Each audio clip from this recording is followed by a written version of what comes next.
Most of us fail in life because we're afraid of what everyone around you is thinking. That's 100% truth. Fuck people. One thing you have to learn early in life. I didn't learn this till later on. I don't give a motherfucker.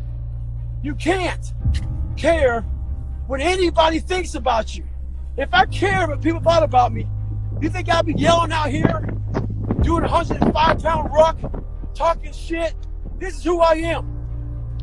Find out who you are and own that motherfucker and tell people to go fuck themselves. I had to stop caring what people thought about me. I realized that everybody's fucked up. That's the one thing I realized. I walked around and I put these people on a fucking pedestal. Everybody was better than me. So I can't tell you anything about me because you're gonna judge me and I'm gonna feel even worse than what I am. What I realized, once I calmed my mind down and sat back and looked at how jacked up this world is, once you realize that you are not alone, everybody that's talking to you about how jacked up you are, only thing they've done better than you is they've hidden their fucked up world better than you have. That's all they've done. We live by the narrative of other people.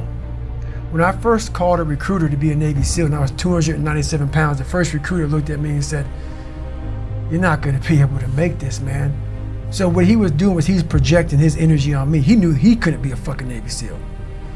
So God help this black guy, because I was only the 36th African American to make it through in over 70 years. How's this black fat guy gonna make it through in my ass? He wouldn't even want to try. So he's projecting this. So a lot of us who are negative people, all we do is project how we feel on other people. A lot of times I'll be in a 200-mile run or something like that, and I'm all jacked up. Body's broken, mind's broken, spirit's broken. I started to say, what if I can pull this off? When I first walked into the Navy SEAL recruiter's office, he looked at me and said, there's only been 35 African Americans in 70 years make it through. You know what I said to myself? What if I can be the 36th? It's the what if I can pull off a fucking miracle. What if I can become someone that no one thinks I can be? And just me talking about that, I have the hair going up on my arms because it makes me just like, what if? So what happens is that there's a lot of negative people walking around the planet Earth who are afraid to try, because a lot of people are very negative in this world. So we are afraid to fail. Why? I told you, man, you shouldn't even try it, dude. Just chill out, relax. Why are you so crazy? Why are you so obsessed? So all that stuff drives the quitting mind, I call it. The mind wants to quit. The mind's tired. The mind thinks it's very deserving. So the biggest problem in this world is other people, not yourself. It's other people in your head. They are puppet mastering you pretty much on your life. My next door neighbor 2 months ago, she just killed herself. Tons of veterans I know, they killed themselves. I got an email 2 weeks ago from a family member that an 11-year-old boy killed himself from people at school bullying him. One thing about life is that people in life, they are the ultimate puppet masters. They exploit your weakness and they love to walk you around life and own space in your head. One of the biggest ways to cut those strings and walk on your own 2 fucking feet to your own destination in life is to build self-respect, self-esteem, self-discipline, all those things. Stay hard is not just about going to the fucking gym. Stay hard is about going that extra step when you feel like you can't. That's what builds self-esteem and self-respect. Stay hard. Because I realized once I was talking to myself the right way and all this shit wasn't in my mind, wow. I went from this piece of shit kid who thought he was dumb, not successful, insecure, who stuttered when I first saw somebody, to a person who can now do all these things just because I now control my own mind. When you get to the point where you really fucking don't care, you're dangerous. You become very, very dangerous. I'm not saying don't care like, I don't care if I do that. No, when you don't care about other people and how they view you, about how you walk, how you talk, how you dress, where you want to go with your life. With success in life comes more haters. Don't make them hurt your feelings. Use them for fuel. Use them for energy. In times of need, put them on the fucking mental Rolodex in your mind. And when you don't want to do shit, roll through your brain. Pull up that motherfucker that you need. That person who said you couldn't do something. fast enough, good enough, smart enough, where the fuck it may be. Use it for energy. Instead of killing them with kindness, torch them with fucking success. In life, we have to continue pushing past the odds. Use everything this world has to give you for fuel. Stay hard. You know, growing up, I didn't want to tell anybody I wanted to be in the military. Because why? Some of my black friends, I was afraid of what they think. I was afraid of what other people thought about me. So now, when I go in the military, I didn't know you want to fucking join the military. I ain't tell you because I was afraid of what you thought. Once again, man, you allowed other people to shackle your mind. It's the worst thing in the world. So when I saw the military uniform when I was growing up, I thought to myself, if I can get that uniform on, I would find honor in wearing the uniform.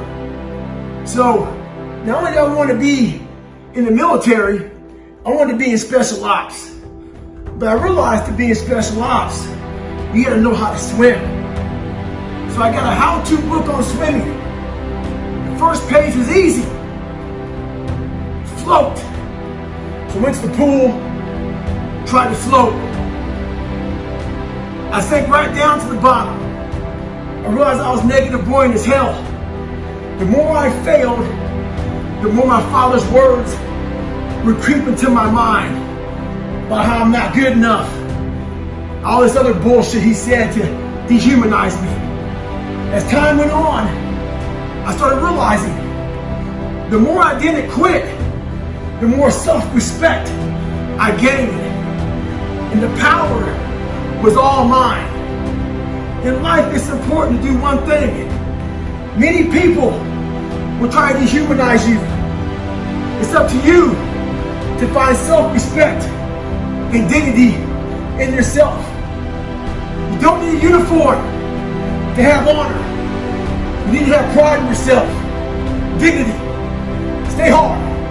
You have to first accept it before you can fix it. A lot of people walk around, oh man, I'm good. I'm good. No, you're not.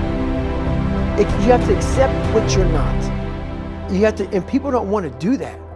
And that's the only way you can fix it. You have to accept it first before you can go on the journey. A lot of folks never even start the journey, man. They never start the journey because they live in this fake life that who they want to be, they act like they are, but they're not because they haven't fixed all this stuff yet. You got to fix this first before we can start our journey in life. So that's why I have them make this list. You fix these problems, now your journey can begin because you no longer care about how people are judging you. When you care more about how someone's judging you, you're going to stay right there. There's no forward momentum. Do you think you could go the other way and maybe become a bit cold if you don't care what anyone thinks? Your fiance, your kids, they're not the people around, do you not care what they think? See, that's the thing about it. You have to have an understanding of what not caring means. If your fiance and your kids don't believe in you, you can't care what they think. That means you chose the wrong support staff.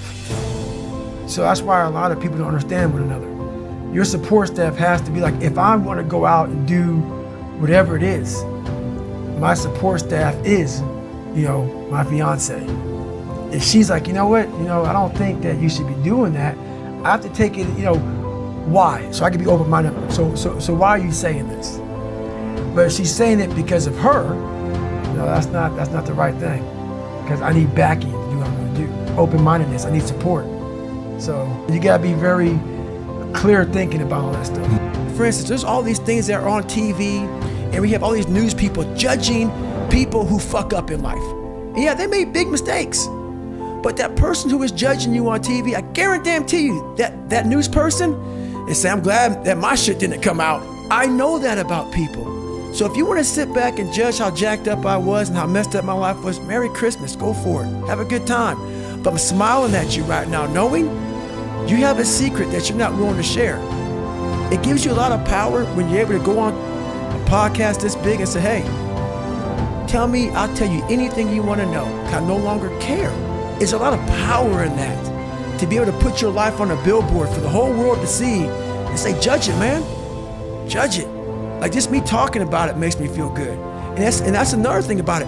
When you are willing to talk about how jacked up you are, the strength, that big rock that you carry, it just starts to come off you. It just starts to come off. That's why I do it so often. I'm like, hey man, I'll tell you anything you want to know. I'm tired of being afraid. I'm tired of not telling you shit. I'm tired of lying about how good I'm not. I used to always want people to accept me and like me. So I became who they were. If you like something and I didn't like it, I liked it because you liked it. Become unapologetic of who the fuck you are in your life. If you get after it and you're a hard motherfucker, get after it. You gotta make yourself better than what you think you are. And what that requires is people to not fucking understand you, not know you, not get you at all. Look at you like you're off. Look at you like you have a problem. Don't worry about that shit. Be unapologetic, get after it, stay hard, be who the fuck you are. My circle's very small. I make sure I didn't handpick these people, because I'm like, so you don't want people in your corner that are like, oh, let me pat you on the back for what the fuck you do. I don't want people patting me on the fucking back because I fucking woke up in the morning. No. So you don't want that. You want people who are honest with you, who are gonna tell you what the fuck is honest. Honest and truthful people. So someone who's honest and truthful, who has lived and is accountable for their own personal life, that's who you want in your corner to say, hey man, you know what? You're pretty fucking dumb for doing this, dude. Like, this is not smart. Or you're being a turd today. You're not getting after it. That's who you want in your corner. So you don't want a lot of people hand-pick people to be in their corner who kiss their fucking ass. You don't want that. The most important step we'll ever take in life is our next one. A lot of us get our feet stuck in concrete. We get our feet stuck in concrete because we're afraid to make enemies. One thing in life, you're gonna always have haters. Embrace them. If you can walk on fucking water, trust me, your haters will say you can walk on water because you can't fucking swim. Shut the fucking noise out. Embrace the fact that people don't like you. It means you're doing something right. Stay hard. Stay in the fight. But I don't respect a lot of people. Because how am I going to respect you if you're not fucking grinding every day? And I don't mean working out, getting to the gym. Really going out there and grinding. So if you don't know how I'm living my life, how am I going to respect you? So you have to be a hard worker, period, dot. You got to work your fucking ass off. That's where I gain respect for you. So if you're working hard every day, now you have an opinion in my eyes. But if you're just a guy who talks shit and you live this fucking life of talking shit, come on, dude. I understand one thing. You're just talking shit.